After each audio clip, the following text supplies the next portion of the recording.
nurses, kaya lang sila nag-nursing. Kasi, like, ako, sabi sa akin kasi ng parents ko, like, ako, sasabihin ko, hindi naman talaga ako galing sa mayaman na family.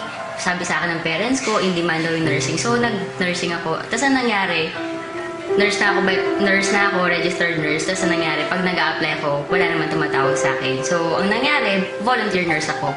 Araw-araw, humihingi lang ako ng baon sa parents. Ang nangyari kasi, so araw-araw na pag-duty ko, na walang sweldo, araw-araw pagod. So meron akong friend, so nakita lang ng friend ko yung post ng friend pa namin, si Miss Judy Alfontillas. Nakita niya yung mga post sa Facebook, yung mga check-in, tsaka yung mga kotse.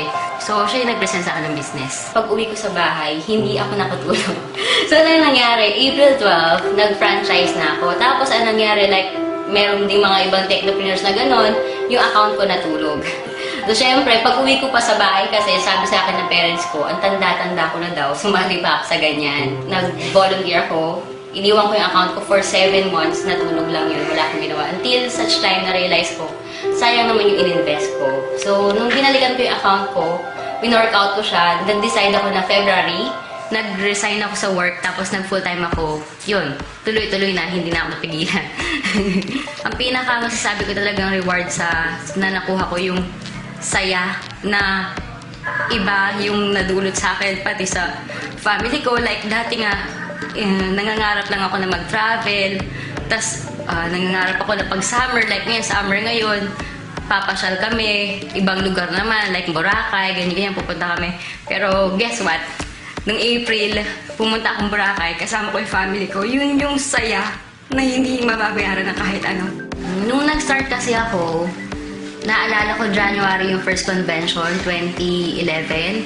Tapos nandun kasi ako noon. So nakita ko umakit yung 40 na millionaires, tapos palakpakan. Isa lang ako dun sa mga taga-palakpak. Tapos sa sarili ko, parang sinet ko na one day, ako naman yung papalakpakan, ako yung akyat ng stage. Kasi nakita ko yung mga kwento din nila, yung mga testimonials nila na yung ibang tao, yung ibang millionaires natin galing lang sa ganito, nagtrabaho sa ganitong company, tapos wala man sila, mga kotse, tapos ngayon meron na. So sabi ko sa sarili ko, ako din, kaya ko rin yun.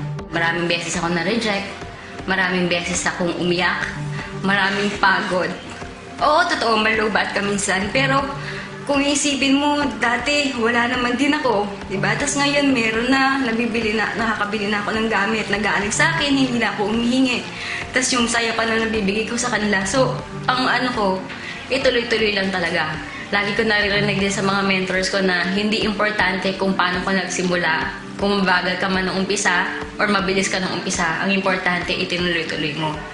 Family-oriented ako eh.